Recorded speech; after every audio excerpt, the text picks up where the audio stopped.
جب ابھی PDM کی گورنمنٹ تھی، بلکہ اس سے پہلے جب 2019 میں بھی تشریف لائے تھے۔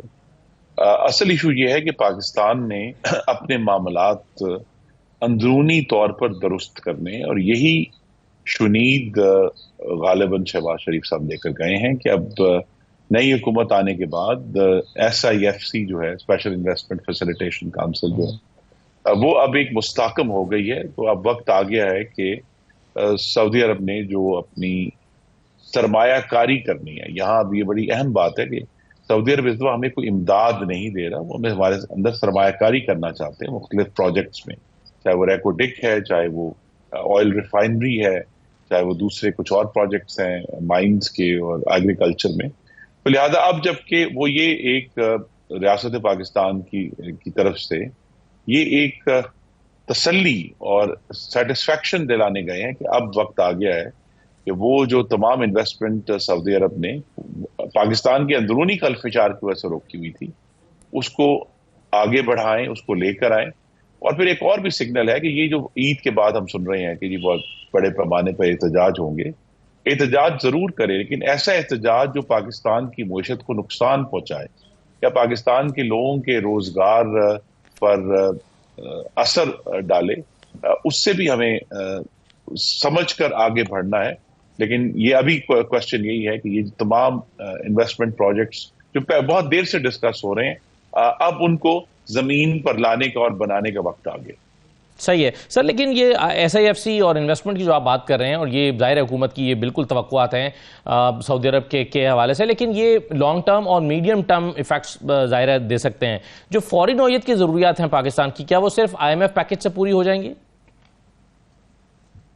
جی نہیں، لیکن اس میں ایک بڑا علیحدہ پورٹ فولیو ہے جو رول اوور ہونے ہیں لونز، انہی جو ہمارے دوست ممالک کی طرف سے دیے گئے ہیں، اور اس پر بھی ابھی یہ ڈسکشن کا آغاز ہوگا کہ ان لونز کو واپس کرنے کا کوئی طویل المدتی پروگرام جو ہے وہ بنانا چاہیے، تاکہ پاکستان کی جو ریاست کی استعداد ہے لونز کو واپس کرنے کی، اس کو سامنے رکھ کر یہ ساری نیگوسیشن ہونی ہے۔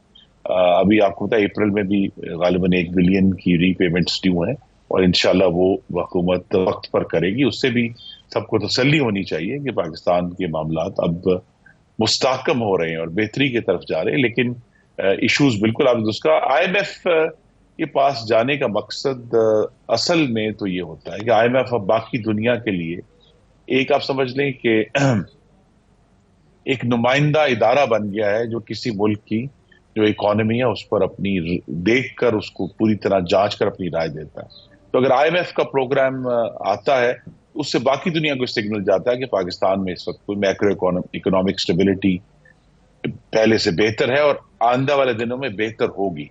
اس سے پھر باقی دنیا میں جو سرمایہ کاری یا ہمیں سپورٹ کی توقع ہے اس میں آسانی ہو جاتی ہے۔ لیکن IMF کی جو ایکچوئل رقم ہے وہ تو پاکستان کی ضروریات کے لیے ہمیشہ ناکافی ہے۔ صحیح ہے خورم صاحب، IMF کی ہم بات کر رہے ہیں، IMF کا جو پیکج آ رہا ہے اس کے ساتھ ساتھ ظاہر ہے اس کی شرائط بھی آ رہی ہیں، اور شرائط آ رہی ہیں گیس اور بجلی کی قیمتیں بڑھانے کے حوالے سے۔ اب گیس اور بجلی کی قیمتیں بڑھتی ہیں تو اسی سے بنیادی طور پر مہنگائی میں اضافہ ہوتا ہے۔ تو آپ کیا دیکھ رہے ہیں آنے والے دنوں میں؟ بجلی کے بلوں میں اضافہ اور گیس کے بلوں میں اضافہ، عوام کا ایک شدید رد عمل اس پر آ سکتا ہے؟ خاص طور پر ہم دیکھ رہے ہیں کہ اگر مئی جون کے بل آئیں گے، جب لوگوں کے پاس توقع کی جا رہی ہے کہ خدشہ بلکہ ظاہر کیا جا رہا ہے کہ یہ اس پر جو ہے وہ لوگوں کی سکت سے زیادہ ہو سکتے ہیں وہ بل، تو آپ اس معاملے کو کتنا کرٹیکل دیکھتے ہیں حکومت کے لیے؟ یہ روایت تو ہے کہ جی IMF کو سیٹسفائی کرنے کے لیے بجلی کے بل بڑھا دیے جائیں۔ دیکھیے IMF کبھی یہ نہیں کہتے کہ آپ براہ راست کیا بجلی کے بل بڑھائیں، وہ یہ کہتے ہیں کہ آپ اپنی قرضہ واپس کرنے کی استعداد کو بڑھائیں۔ اور حکومت پاکستان کے پاس جو ہے وہ یہ سب سے آسان ترین 3 چیزیں ہیں، گیس، بجلی اور پیٹرول، جو کہ عوام جو از خود جن سے ٹیکس لینا بڑا مشکل کام ہے، یہ 3 بل جو ہیں وہ ہمیں سے ہر شخص ان کو بھرتا ہے ریگولرلی۔ تو لہذا اس کے اوپر سارا بوجھ ڈالا گیا ہے۔ لیکن یہاں بھی جو نئے وزیر خزانہ ہے اورنگزیب صاحب بڑے قابل اور محنتی آدمی ہیں، ان کی فائنینشیل مینجمنٹ کا بھی ایشو ہے کہ بھئی یہ ٹھیک ہے کہ وہی کہتے ہیں کہ جی آپ بجلی کے بل بڑھائیں، لیکن جہاں بجلی کے بل بڑھانے ہیں وہاں بجلی کے بل کم بھی تو کرنے ہیں، کہ بجلی کے بل کے اوپر جو بہت سارے ٹیکس ڈال دیے گئے ہیں جن کا تعلق بجلی سے نہیں ہے، تو لہذا ان کو پھر علیحدہ کیا جائے تاکہ بجلی کا معاملہ کلین طور پر سامنے آئے. اور جب آپ اس کو کلین کریں گے اور جو بہت سارے ٹیکسز بجلی کے بل کی آڑ میں وصول کیے جا رہے ہیں وہ ان کے جو ادارے ہیں وہ خود وصول کریں. تو بجلی کا بل جو ہے اس کو اس وقت ٹیکنیکلی میں یہ سمجھتا ہوں کہ ہمیں بجٹری پریشر اپنی جگہ پر ہے، لیکن بجلی کی قیمتیں اس وقت مزید بڑھانے کی کوئی اندرونی وجہ نہیں ہے، بیکاز پہلے سے بہت زیادہ بہتری آ چکی ہے. اور خاص طور پہ پی ڈی ایم کی حکومت میں جو ہم نے تھر کول ایڈ کیا تھا، جو پاکستان کی اپنا ایندھن ہے، جو انرجی پروجیکٹس اس وقت ہم نے جو بڑی دیر سے 5 سال سے پینڈنگ تھے ان کو چلایا تھا، تو اس طرح کا اندرونی پریشر نہیں ہے. لیکن بجٹری پریشر میں آ کے بجلی کی قیمتیں بڑھانا جو ہے وہ ایک بہت ہی غیر مقبول فیصلہ ہوگا. صحیح ہے، لیکن خود ایک تو گھریلو صارفین کے لیے یہ فیصلہ ہوگا، دوسرا جو انڈسٹری کے لیے خصوصی مراحت ہم ختم کر رہے ہیں اس سے ایکسپورٹس آلریڈی اس پر امپیکٹ آ گیا ہے. جو پچھلے آئی ایم ایف کا عبوری پروگرام تھا اس کے تحت بھی جو امپیکٹ آیا تھا اس سے بھی جو کم ہوئی ہیں ایکسپورٹس، تو انڈسٹری کیسے سروائیو کرے گی؟ دیکھیے، انڈسٹری کو سروائیو کرنے کے لیے اس وقت جو سب سے بڑا چیلنج ہے آئی ایم ایف کو سمجھانے کا وہ یہ ہے کہ ہم نے بجلی کے بلوں کی جو کاسٹ ہے وہ بجائے وہ ایک ٹیکنیکل معاملہ ہے کہ ٹوٹل کاسٹ ریکوری کرنے کی، ان سے جو مارجنل کاسٹ ہے، کیونکہ جو ہماری انڈسٹریز ہیں وہ تو بہت ریگولر بل پیئر ہے نا جی، ان کا تو کام ہی اس پر چلنا ہے. تو لہذا ان کو وہ بھی ایک اکنامک آرگیومنٹ ہے. اصل میں اس دفعہ آئی ایم ایف کے ساتھ بڑے پیچیدہ مالی معاملات کے اوپر بحث ہونی ہے. یہ صرف کہ بڑا کہہ دینا کہ بجلی کے بل بڑھا دیں، نہیں، اس میں بہت ٹیکنیکل ایشوز پہ بحث ہونی ہے کہ کہاں کہاں ہم یہ نہیں کہتے کہ آپ ریلیف دیں، لیکن اگر جو بجلی کی اصل قیمت ہے جو اس وقت پاکستان کی حکومت کو پڑ رہی ہے، اس سے پہلے کہ اس کو باقی دوسرے بوجھ ڈالے جائیں، اس پر آفر کی جا سکتی ہے. اگر آپ یہ قیمت انڈسٹری کو چارج کریں گے تو انڈسٹری کے لیے بھی بہتر ہے، اور ہمیں وہ جو غیر معمولی بوجھ ڈالے ہوئے بجلی کے بلوں میں ان کے علاوہ بھی یہ کام کیا جا سکتا ہے. تو وزیر خزانہ کے سامنے اور جو وزیر بجلی ہیں ان کے سامنے ایک چیلنج ہے آئی ایم ایف کے ساتھ اس وقت نیگوشیٹ کرنا. خرم صاحب، آپ کے خیال میں حکومت کو اپنی ایک معاشی ٹیم بنانے میں مشکلات کا سامنا ہے کیونکہ یا کنفیوژن کا سامنا ہے، کیونکہ پہلے ای سی سی کی سربراہی وزیراعظم نے اپنے پاس رکھی اور اس کا اسحاق ڈار صاحب کو ممبر بنایا، کہ حالانکہ اسحاق ڈار صاحب اب وزیر خارجہ ہیں، ان کا کوئی کسی سے تعلق نہیں بنتا، لیکن پھر انہوں نے فیصلہ اپنا تبدیل کیا اور دوبارہ وہ دے دی. پھر پرائیویٹائزیشن جو ہے وہ اسحاق ڈار صاحب کو دی گئی، حالانکہ وہ فل ٹائم وزیر خارجہ ہیں. تو آپ کے خیال میں اسحاق ڈار اور اورنگزیب صاحب کے درمیان جو تفویض کرنی ہے ذمہ داریاں، اس کے حوالے سے کوئی کنفیوژن ہے وزیر اعظم کو؟